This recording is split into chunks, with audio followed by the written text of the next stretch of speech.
Bonsoir et bienvenue dans le monde de demain. Le bois, un matériau de choix pour répondre aux enjeux actuels du secteur de la construction. À l'ère de l'assainissement énergétique des bâtiments, le bois permet de réaliser des projets ambitieux et durables, offrant une alternative intéressante au béton ou l'acier.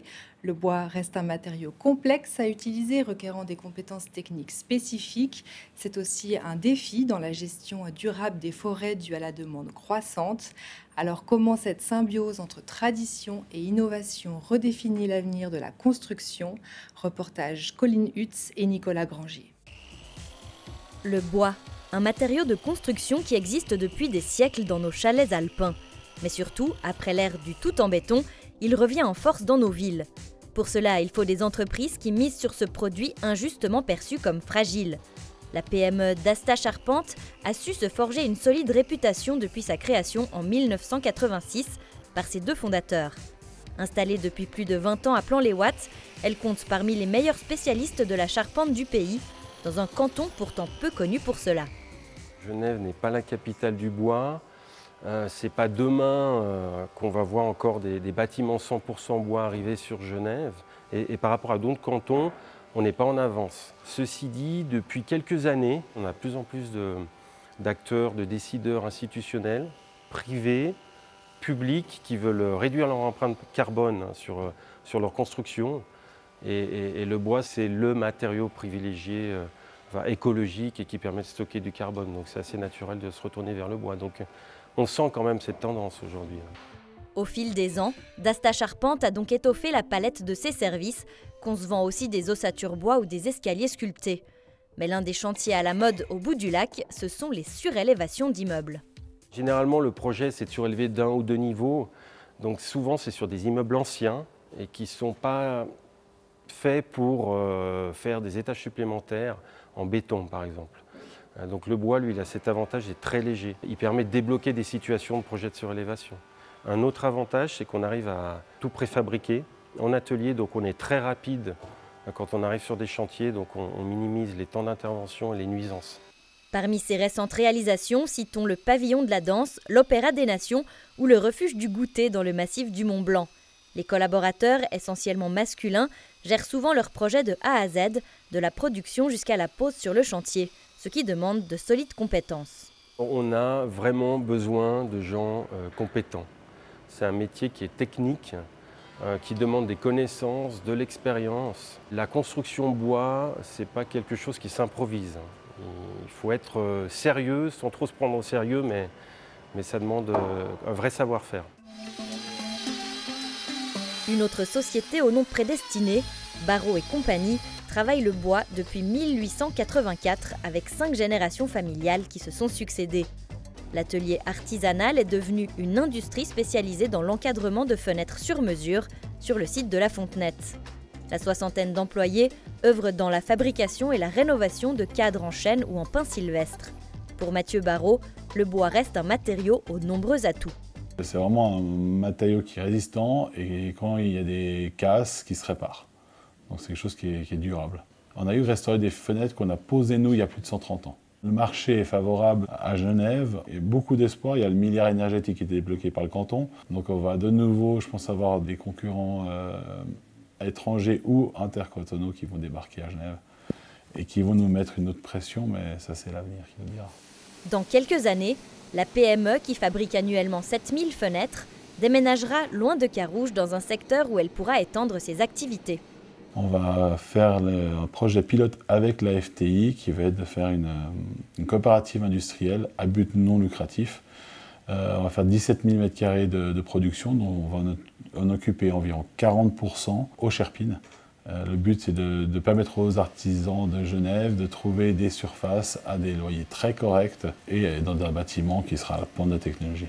Côté recrutement, l'entreprise doit encore compter sur les compétences poussées des frontaliers français dans ce domaine spécifique.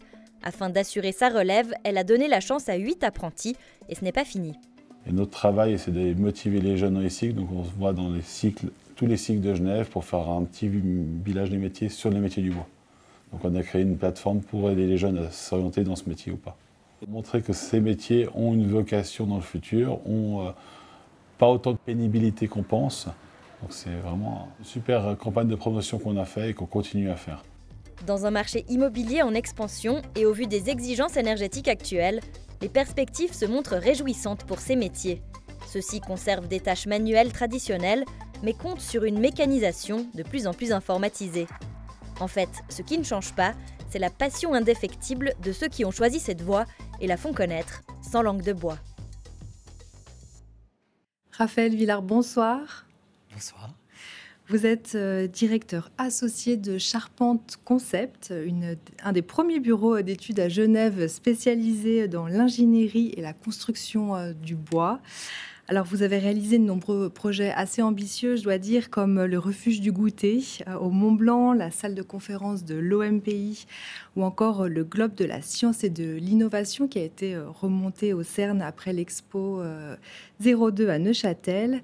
J'ai envie de vous demander quels sont les plus grands défis techniques lorsque vous faites ces projets aussi ambitieux. J'avais envie de vous dire aujourd'hui, il n'y a pas réellement de défis techniques. Alors peut-être qu'il y a 30 ans, on se posait les questions différemment.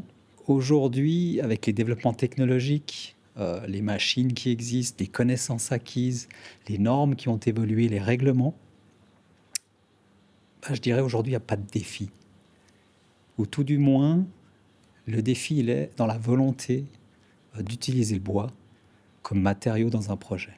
Je pense que là, on touche aux différents acteurs, en commençant par le client, le maître d'ouvrage, que ce soit une collectivité publique, qui décide de faire en bois.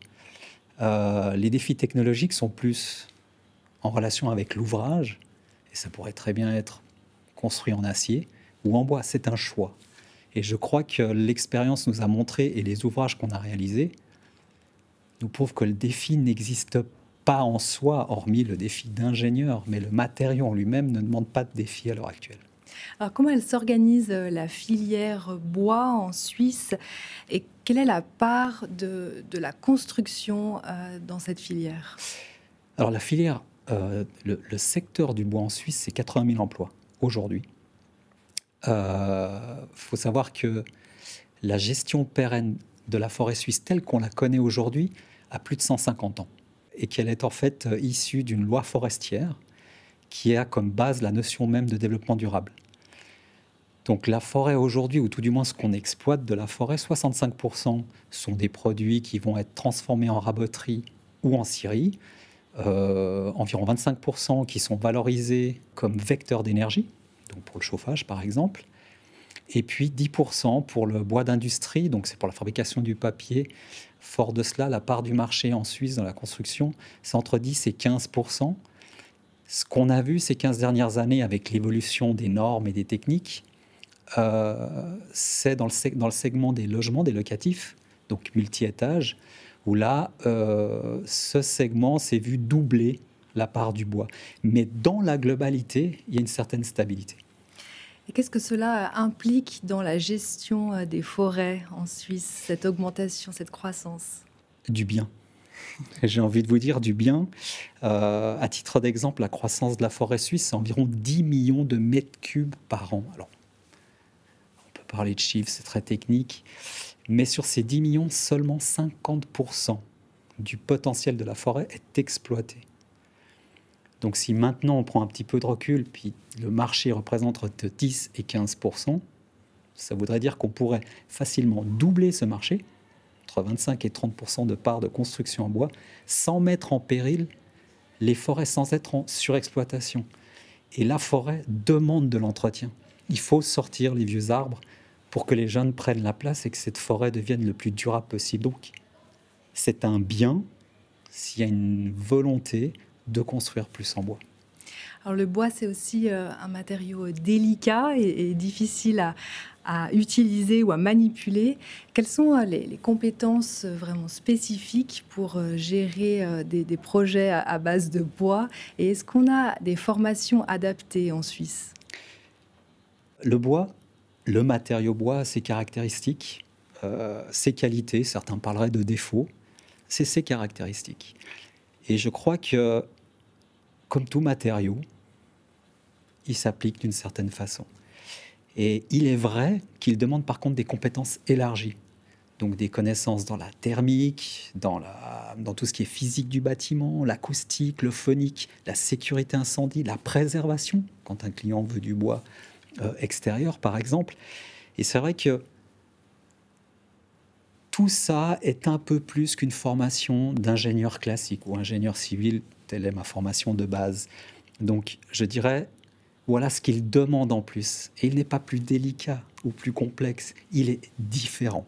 Et surtout, j'ai envie de dire, c'est avant tout un matériau vivant que la nature nous offre. Et c'est vrai qu'on parle de délicatesse et de complexité parce que la main de l'homme ne le transforme pas. Il est là, il croît dans nos forêts, on le prend, on le coupe. Et je pense que ça donne une certaine vision à peut-être des confrères qui le voient comme quelque chose de complexe, parce que la main de l'homme n'est pas intervenue. Et c'est vrai qu'au niveau helvétique, aujourd'hui, il y a vraiment des enseignements de qualité. Si je prends les plus grandes écoles, comme le PFL de Lausanne ou de Zurich, qui ont leur secteur bois depuis de nombreuses années. Il y a aussi une volonté dans les HESSO comme l'EPIA ou Yverdon, Fribourg, qui ont aussi des enseignants de qualité qui transmettent leur savoir. Ça, il faut le relever parce que c'est important. Et puis après, il y a cette association Lignum qui informe, qui publie, qui essaye de conseiller les gens pour essayer de dédiaboliser ce matériau complexe et délicat. Raphaël Villard, merci infiniment. Avec plaisir, merci à vous. Merci à vous de nous avoir suivis et on se retrouve tout prochainement sur L'Aimant Bleu.